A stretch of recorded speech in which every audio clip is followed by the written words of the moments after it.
ছাত্ৰ ছাত্ৰীসকল, আজি মই তোমালোকৰ অষ্টম শ্ৰেণীৰ সমাজ বিজ্ঞান পাঠ্যপুথিৰ আৰ্থ সামাজিক উন্নয়নত বিত্তীয় অনুষ্ঠান প্ৰতিষ্ঠানৰ ভূমিকা এই পাঠটোৰ অনুশীলনীসমূহক সমাধান কৰি দিম। গতিকে ভিডিঅ'টো শেষলৈকে চাই যাবা আৰু এতিয়ালৈকে যদিহে চেনেলটো ছাবস্ক্ৰাইব কৰি লোৱা নাই কৰি লোৱা, কাৰণ তোমালোকৰ এনেধৰণৰ ভিডিঅ'বোৰ ইয়াতে পাই থাকিবা। 1 নম্বৰ অনুশীলনীটো দিয়া আছে যে চমু উত্তৰ লিখা। ক, দেশৰ আৰ্থ সামাজিক উন্নয়নৰ বাবে চৰকাৰে কি কৰে?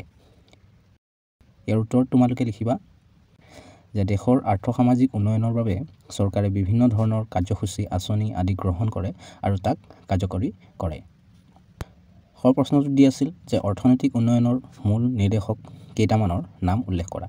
ইয়াৰ উত্তৰ তোমালোকে লিখিবা যে অৰ্থনৈতিক উন্নয়নৰ মূল নিৰ্দেশক কেইটামানৰ নাম হ'ল ৰাস্তা ঘাট, দলং, গৃহ যাতায়ত, যোগাযোগ, জলসিঞ্চন, খোৱা পানীৰ সুব্যৱস্থা, চিকিৎসালয়, বিদ্যালয়, বিজুলী যোগান, টেলিফোন, বিত্তীয় প্ৰতিষ্ঠানৰ সেৱা আদি। গ প্ৰশ্নটো দিয়া আছিল যে বিত্তীয় অনুষ্ঠান প্ৰতিষ্ঠান কাক বোলে? ইয়াৰ উত্তৰ তোমালোকে লিখিবা যে বিত্তীয় ব্যৱস্থাৰ অধীনত গঢ় লৈ উঠা বিভিন্ন অনুষ্ঠান প্ৰতিষ্ঠানক বিত্তীয় অনুষ্ঠান প্ৰতিষ্ঠান বোলে। তোমালোকৰ ঘৰ প্ৰশ্নটো দিয়া আছিল যে বেংকে কৰা দুটা উল্লেখযোগ্য কামৰ উদাহৰণ দিয়া। ইয়াৰ উত্তৰ তোমালোকে লিখিবা 1. গ্ৰাহকৰ ধন সুৰক্ষিতভাৱে জমা ৰাখে, 2. গ্ৰাহকক ঋণ প্ৰদান কৰে। উঙৰ প্ৰশ্নটো দিয়া আছিল যে আমাৰ দেশৰ কেন্দ্ৰীয় বেংকক কি নামেৰে জনা যায়? ইয়াৰ উত্তৰ তোমালোকে লিখিবা যে আমাৰ দেশৰ কেন্দ্ৰীয় বেংকক ৰিজাৰ্ভ বেংক অফ ইণ্ডিয়া নামেৰে জনা যায়। প্ৰথম প্ৰশ্নটো দিয়া আছিল যে নেট ফিৰ সাহায্যত উৎপাদিত সামগ্ৰীসমূহ ক'ত বিক্ৰী কৰা হয়? ইয়াৰ উত্তৰ তোমালোকে লিখিবা যে নেট ফিৰ সাহায্যত উৎপাদিত সামগ্ৰীসমূহ গুৱাহাটীৰ আমবাৰীত স্থিত নেটফি হাটত বিক্ৰী কৰা হয়। 2 নম্বৰ অনুশীলনীটো দিয়া আছিল যে বহলাই আলোচনা কৰা। ক, আৰ্থ সামাজিক উন্নয়নত বাণিজ্যিক বেংকসমূহৰ অৱদান।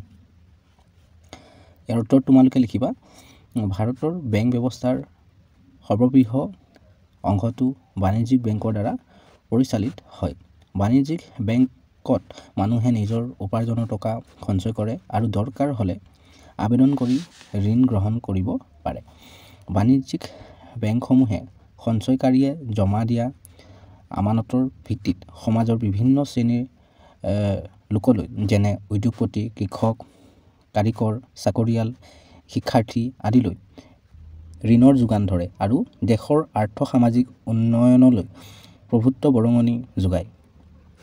ব্যক্তিগত খণ্ডৰ বাণিজ্যিক বেংকসমূহেও দেশত জনসাধাৰণৰ পৰা সঞ্চয় সংগ্ৰহ আৰু ঋণ যোগানৰ ক্ষেত্ৰত বিশেষ ভূমিকা গ্ৰহণ কৰিছে।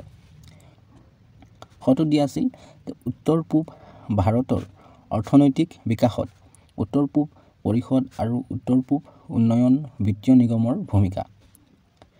ইয়াৰ উত্তৰ তোমালোকে লিখিবা যে অসম, মেঘালয়, অৰুণাচল প্ৰদেশ, ত্ৰিপুৰা, নাগালেণ্ড, মণিপুৰ, মিজোৰাম আৰু ছিকিমক লৈ উত্তৰ পূব ভাৰত গঠিত। এই বৃহৎ অঞ্চলটোৰ সামগ্ৰিক উন্নয়নৰ লক্ষ্য আগত ৰাখি ভাৰত চৰকাৰে 1971 চনত উত্তৰ পূব পৰিষদ নামৰ অনুষ্ঠানটো গঠন কৰে। এই অনুষ্ঠানৰ লক্ষ্য আৰু উদ্দেশ্যসমূহ যেনে সুষম আঞ্চলিক উন্নয়নৰ জৰিয়তে আঞ্চলিক ভাৰসাম্যতা ৰক্ষা কৰা আৰু অসমতা দূৰ কৰা। 2. উত্তৰ পূব ভাৰতৰ ৰাজ্যবিলাকৰ মাজত সহযোগিতা, সুসংহত প্ৰচেষ্টা আৰু ঐক্য বৃদ্ধি কৰা। 3.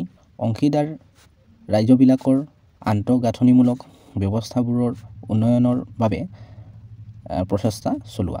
আনহাতে উত্তৰ পূব ভাৰতৰ অন্তৰ্গত ৰাজ্যসমূহত বিত্তীয় সাহায্য আগবঢ়োৱাৰ নিমিত্তে 1995 চনত উত্তৰ পূব উন্নয়ন বিত্তীয় নিগম বা নেটফি নামৰ প্ৰতিষ্ঠানটো স্থাপন কৰা হৈছে। ক্ষুদ্ৰ উদ্যোগ, কুটীৰ উদ্যোগ, হস্ততাঁত আৰু বস্ত্ৰ উদ্যোগ, আত্মসহায়ক গোট আদিৰ উৎপাদিত বস্তু বিক্ৰীৰ বাবে এই নিগমে সা সুবিধা আগবঢ়ায়।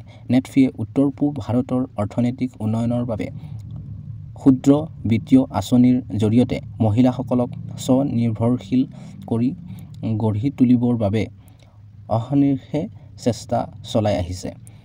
আত্মসহায়ক গোটসমূহ এই প্ৰচেষ্টাৰে সুফল।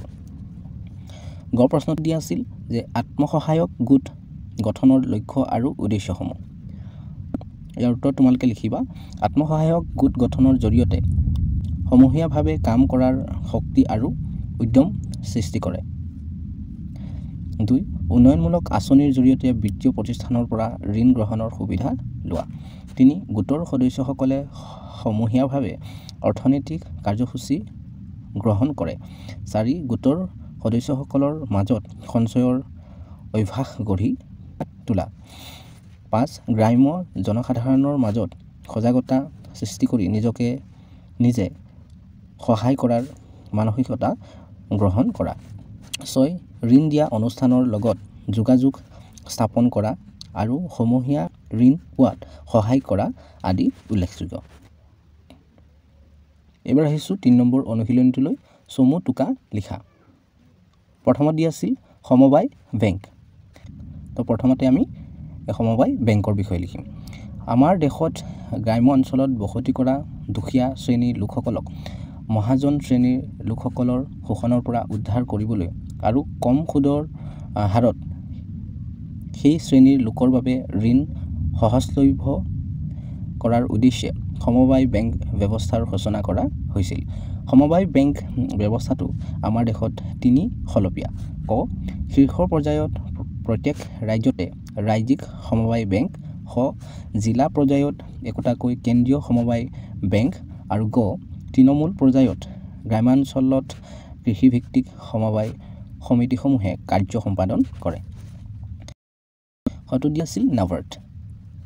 ইয়াৰ বিষয়ে আমি চমুকৈ লিখিব লাগে। তো তোমালোকে লিখিবা দেশৰ কৃষি আৰু গ্ৰাম্য উন্নয়নৰ লক্ষ্য আগত ৰাখি আমাৰ চৰকাৰে 1982 চনত নাবাৰ্ড নামৰ এই বিত্তীয় প্ৰতিষ্ঠান স্থাপন কৰে। এই বেংকে সকলো প্ৰকাৰৰ কৃষি ঋণৰ লগতে গ্ৰাম্য উন্নয়নৰ বাবে বিভিন্ন আঁচনি প্ৰকল্প আদিৰ বাবে ঋণৰ যোগান ধৰে। এই ঋণসমূহ হ্ৰস্বকালীন আৰু দীৰ্ঘকালীন হিচাপে আগবঢ়োৱা হয়।